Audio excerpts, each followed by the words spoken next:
అందరికీ నమస్కారం. తమిళనాడు రాజకీయాల్లో కాంగ్రెస్ చేసిన తప్పు దేశ రాజకీయాల్లో ఆ పార్టీ మీద ప్రభావం చూపబోతా ఉంది. ఇప్పుడు కాంగ్రెస్ పార్టీ అనేది జాతీయ పార్టీ. జాతీయ రాజకీయాలు చాలా ఇంపార్టెంట్.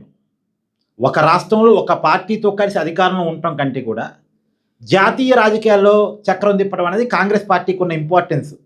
కానీ అది మర్చిపోయి తమిళనాడులో డీఎంకే కూటమితో గెలిచినటువంటి 5 ఎమ్మెల్యేలను తీసిపోయి విజయ్కి తాకట్టు పెట్టింది కాంగ్రెస్ పార్టీ.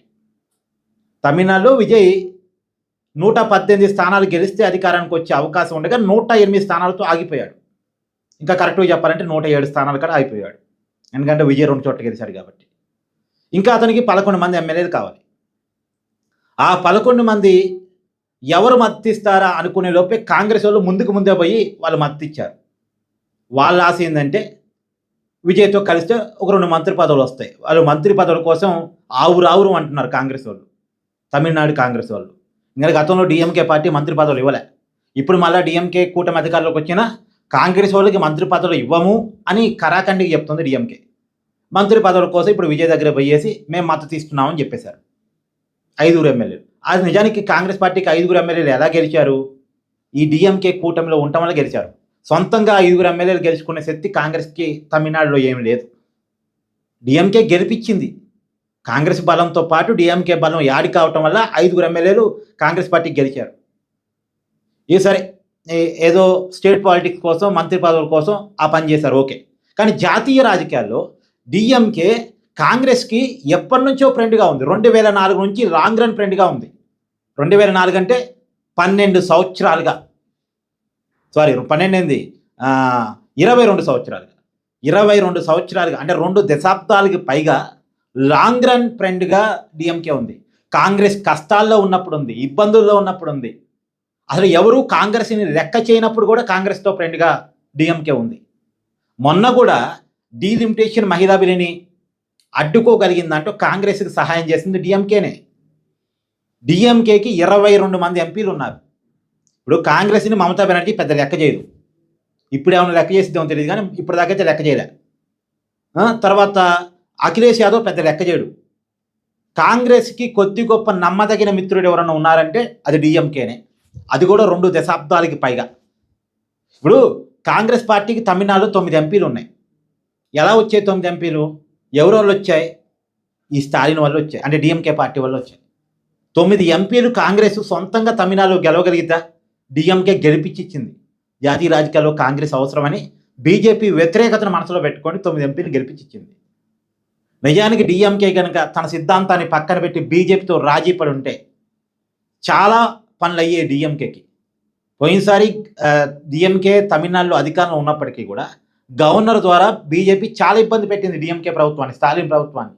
అన్ని ఇబ్బందులు ఎదుర్కొని కూడా బలంగా ఇండి కూటమిలోనే కాంగ్రెస్తోనే కలిసి ఉన్నాడు స్టాలిన్. తన స్వార్థమే చూసుకుని ఉన్నంటే బీజేపీతో రాజీపడి ఎన్డీఏ కూటమిలోకి వెళ్ళిపోయేవాడు. ఎన్డీఏ కూటమిలోకి డిఎంకే వెళ్ళిపోయి ఉంటే అన్నా డిఎంకేని తునామురకలా చేసేసేది బీజేపీ. ఏదో బీజేపీ ఉండటం వల్ల అన్నా డిఎంకే పార్టీ మిగిలింది, లేదా అన్నా డిఎంకే పార్టీని కిల్ చేసి పడేసేది, పొలిటికల్గా చంపేసి పడేసేది.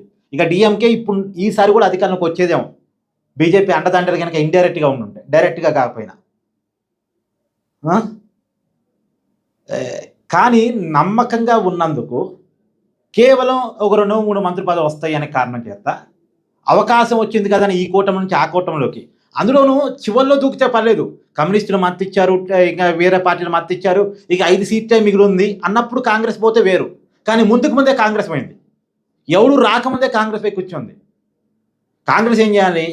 మిగతా వాళ్ళని కూడగట్టి అప్పుడు విజయ్ దగ్గరే పోవాలి కావాలంటే, లేదా మిగతా వాళ్ళు మద్దతు ఇచ్చిన తర్వాత చివరిలో పోవాలి కావాలంటే.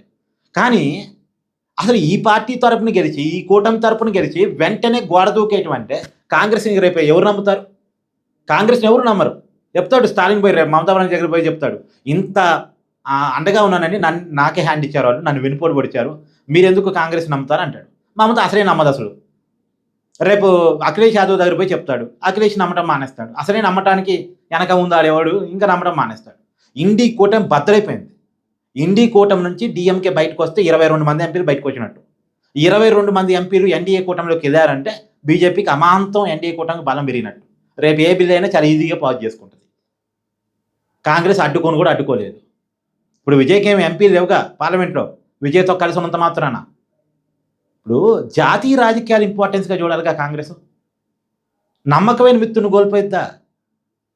విజయ్తో కలిసి ఏమొచ్చింది ఇప్పుడు కాంగ్రెస్కి? మహా అంటే 2 మంత్రి పదవులు వస్తాయేమో. విజయ్తో కలవటం నేను తప్ప అంటే ఇక్కడ తప్ప ఒప్ప కాదు. డిఎంకే కూటమి తరఫున గెలిచి అందరికన్నా ముందు ఉరికిపోవటం అంటే అర్థం ఏంటి ఇక్కడ? నేను గెలిపించినోడు నీతో కలిసి పొత్తు పెట్టుకున్నోడు పిచ్చోడా? 2 దశాబ్దాలుగా నీకు నమ్మకంగా ఉన్నోడు పిచ్చోడా? ఇది నేను పాయింట్ అన్నా. విజయ్తో కలవటం తప్ప నేను అన్ను, కానీ డిఎంకే నుంచి విడిపోవడం తప్పు కదా. అంటే ఏమాత్రం నైతిక విలువలు లేవని కదా అర్థం. సో కాంగ్రెస్ మరొకసారి తప్పటడిగేసింది. ఇప్పుడు కేవలం కాంగ్రెస్ వల్ల స్టాలిన్ ఎన్డీఏ కూటమిలోకి వెళ్ళే అవకాశాలు కూడా ఉన్నాయి. కేవలం కాంగ్రెస్ చేసిన తప్పు వల్ల. మీరేమనుకున్నారు కూడా కామెంట్ చేయండి. Thank you.